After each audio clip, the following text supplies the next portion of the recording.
बारिश की बूंदें आज भी मेरे चेहरे को छू रही हैं, जैसे बीते हुए सालों की यादें फिर से जिंदा हो रही हैं। मैं इस पुराने बस स्टैंड की टूटी बेंच पर बैठी हूँ, हाथ में अपनी पहली कमाई का लिफाफा लिए बैठी हूँ। आज जब पहली बार अपने पैरों पर खड़ी हुई तो पता नहीं क्यों बचपन बहुत याद आ रहा है। लोगों को मेरी मुस्कान आज बहुत खूबसूरत लग रही है, पर इस मुस्कान के पीछे कुछ ऐसा सच है जो किसी को नहीं पता। यह कहानी आज की नहीं है, ये कहानी उस दिन से शुरू हुई थी जब मेरा जन्म हुआ था।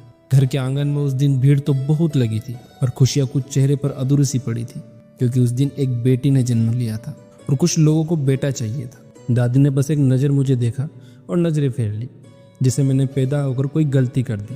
पापा चुप थे और बहुत चुप थे उस दिन, और माँ मुझे सीने से लगाकर रो रही थी।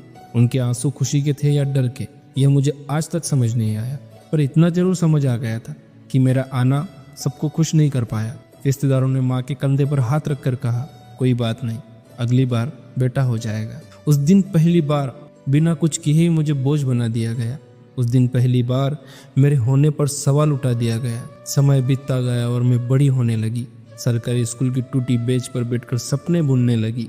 मेरे पास नई किताबें कभी नहीं होती थी, मैं हमेशा किसी की पुरानी किताबों में पढ़ा करती थी। मेरे कपड़ों में हमेशा किसी और की खुशबू होती थी, क्योंकि वो कपड़े पहले किसी और के हुआ करते थे। मेरे पास खेलने के लिए खिलौने नहीं थे, पर फिर भी खुश थी, क्योंकि मुझे गरीबी का मतलब नहीं पता था। माँ की गोदी मेरी सबसे बड़ी दुनिया थी और पापा की मुस्कान ही मेरी सबसे बड़ी दौलत थी। पर एक दिन सब कुछ बदल गया। एक दिन मेरी दुनिया अचानक रुक गई। मैं सिर्फ 15 साल की थी। उस दिन जब मैंने पहली बार अपने पिता को रोते हुए देखा, वो कमरे के कोने में बैठे थे और उनकी आंखों में हार साफ दिखाई दे रही थी।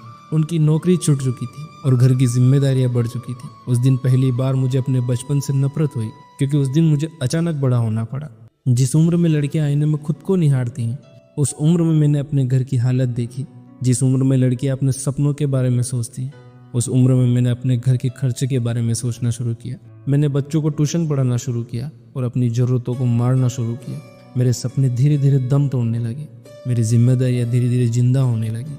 मैं दिन में बेटी होती थी और शाम को घर का सहारा बन जाती थी। पर कहते हैं ना, जिंदगी कभी अकेले नहीं परखती, वो एक साथ कई इम्तिहान लेती है। इसी बीच मेरी जिंदगी में कोई आया जिसने मुझे फिर से मुस्कुराना सिखाया। वो मेरी परवाह करता था, वो मेरे दर्द को समझता था, उसकी बातों में मुझे सुकून मिलता था, उसके साथ मुझे अपना भविष्य दिखता था।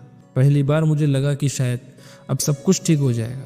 पहली बार मुझे लगा कि शायद अब मैं खुश रह पाऊंगी। पर किस्मत को शायद मेरी खुशी मंजूर नहीं थी, क्योंकि एक दिन उसने मुझे एक सवाल पूछा। उसने कहा, तुम्हारे पास देने के लिए है ही क्या? और उस एक सवाल ने मेरी पूरी दुनिया तोड़ दी। उस एक सवाल ने मेरी सारी उम्मीदें मार दी। वो चला गया मुझे अकेला छोड़कर, जैसे मैं कभी उसकी जिंदगी का हिस्सा थी ही नहीं। उस दिन बारिश बहुत हो रही थी और मैं भीग रही थी, बाहर से भी और अंदर से भी। उस दिन पहली बार मुझे समझ आया कि गरीब लोगों के सपने भी गरीब होते हैं और गरीबों का प्यार भी अक्सर अधूरा होता है। गरीब बेटी थी साहब, इसलिए जल्दी बड़ी हो गई। उसके जाने के बाद मेरी जिंदगी फिर से खाली हो गई, जैसे किसी ने मेरी दुनिया से रोशनी चुरा ली। अब मुझे किसी का इंतजार नहीं था, अब मुझे किसी पर भरोसा नहीं था। घर की दीवारें अब पहले से ज्यादा खामोश लगती थी और आईना भी अब मुझसे सवाल पूछता था। रिश्तेदारों की बातें अब जहर सी लगती थी, हर शब्द मेरे जख्मों को गहरा करता था। कोई कहता, लड़की है, कब तक घर बैठी रहेगी। कोई कहता, इसकी शादी कौन करेगा। मैं हर रोज खुद को समझाती थी, पर हर रात खुद से हार जाती थी। पैसे कम थे, जरूरतें ज्यादा थी और जिम्मेदारियां मेरी उम्र से बड़ी थी। कई रातें भूखे पेट सोकर गुजारी थी, ताकि घर में किसी और को भूखा ना सोना पड़े। धीरे धीरे मैंने रोना छोड़ दिया, क्योंकि आंसुओं से घर नहीं चलता। धीरे धीरे मैंने शिकायत करना छोड़ दिया, क्योंकि शिकायतों से किस्मत नहीं बदलती। एक दिन ऐसा भी आया जब मैंने भगवान से बात करना भी बंद कर दिया, क्योंकि मुझे लगा शायद भगवान भी गरीबों की नहीं सुनते। अब मैं पूरी तरह टूट चुकी थी, अब मेरे अंदर कुछ भी बाकी नहीं बचा था। पर कहते हैं ना, सबसे अंधेरी रात के बाद ही सुबह होती है। एक दिन अचानक मेरा फ़ोन बजा और स्क्रीन पर एक अनजान नंबर चमक रहा था। मेरे हाथ कांप रहे थे और दिल जोर जोर से धड़क रहा था। मैंने डरते डरते फ़ोन उठाया और सामने वाले की आवाज़ आई।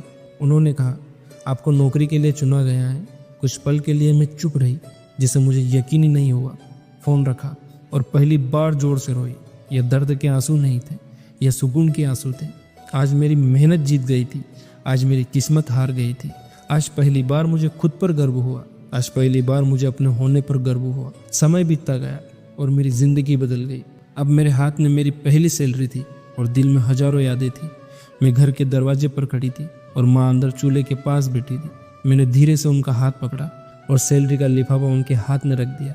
माँ ने हैरानी से मेरी तरफ देखा